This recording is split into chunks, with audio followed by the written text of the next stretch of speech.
কন্যাশ্রী এখন বিশ্বশ্রী। ভূমিকা: দেশ স্বাধীন হওয়ার ৭০ বছর পরেও আমরা অনেকে নিরক্ষর থেকেছি। আজও সমাজের বেশ কিছু নারী ও পুরুষ নাম সইটুকুও করতে পারে না।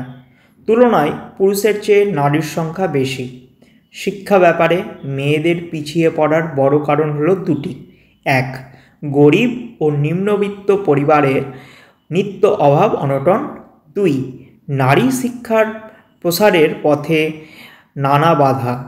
এই সমস্ত বাধা দূর করে নারী শিক্ষার পথ সুগম ও বাধামুক্ত করতে পশ্চিমবঙ্গের জনকল্যাণকামী সরকার, বিশেষত সহৃদয়া মাননীয়া মুখ্যমন্ত্রী উদ্যোগী হন।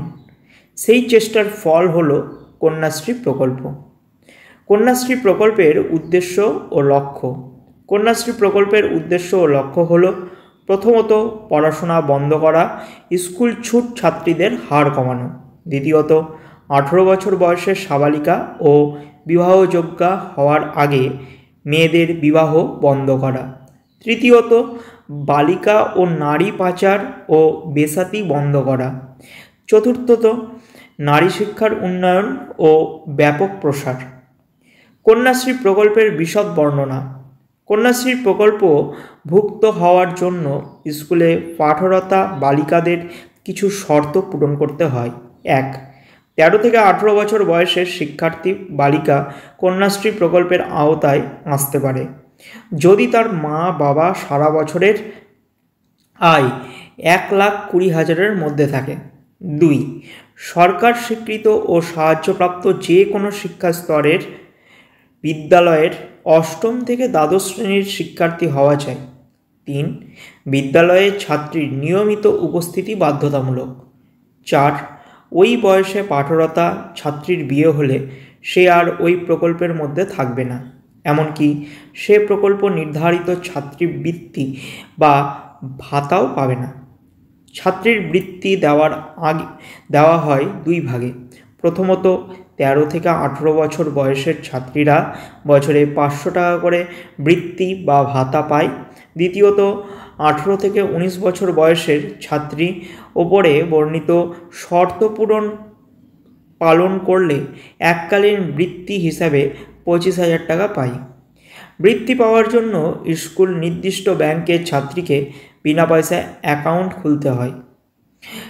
সম্প্রতি মাননীয় মুখ্যমন্ত্রী ঘোষণা করেছেন যে বিশ্ববিদ্যালয়ের MA অথবা MSc পর্যায়ের কলা বা বিজ্ঞান বিভাগে পড়তে ইচ্ছুক ছাত্রীরা বিশেষ শর্তে কন্যাশ্রী প্রকল্পের আওতায় আসবেন। তার ফলে কন্যাশ্রী প্রকল্প শুধু স্কুল ও কলেজ পর্যায়ে নয়, বিশ্ববিদ্যালয় স্তর পর্যন্ত ছড়িয়ে পড়বে। প্রকল্পভুক্ত উপকৃত ছাত্রীর সংখ্যা, এটা পয়েন্টস হবে, ঠিক আছে? এটা নীলকালি দিয়ে হয়ে গেছে, এটা পয়েন্টস হবে।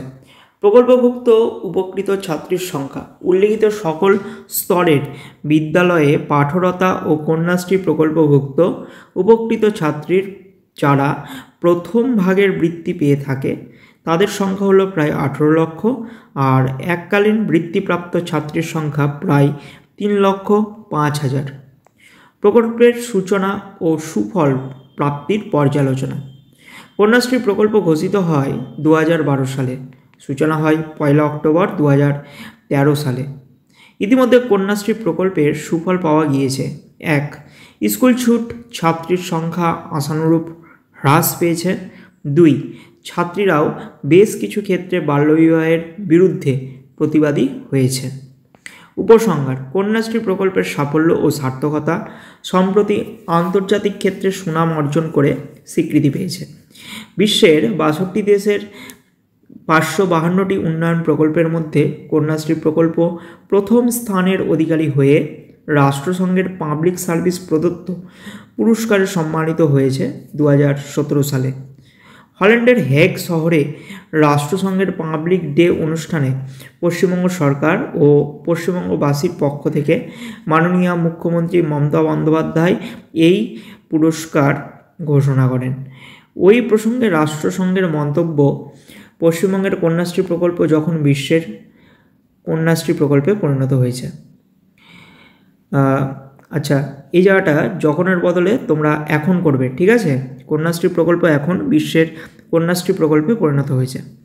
এই স্বীকৃতির গৌরব শুধু কন্যাশ্রী প্রকল্পের প্রাপ্তি নয়, এর দ্বারা পশ্চিমবঙ্গের মাননীয় মুখ্যমন্ত্রীর সহৃদয়তা ও নারী কল্যাণ সাধনের মহতী প্রচেষ্টা হয়েছে ধন্য ও গৌরবান্বিত।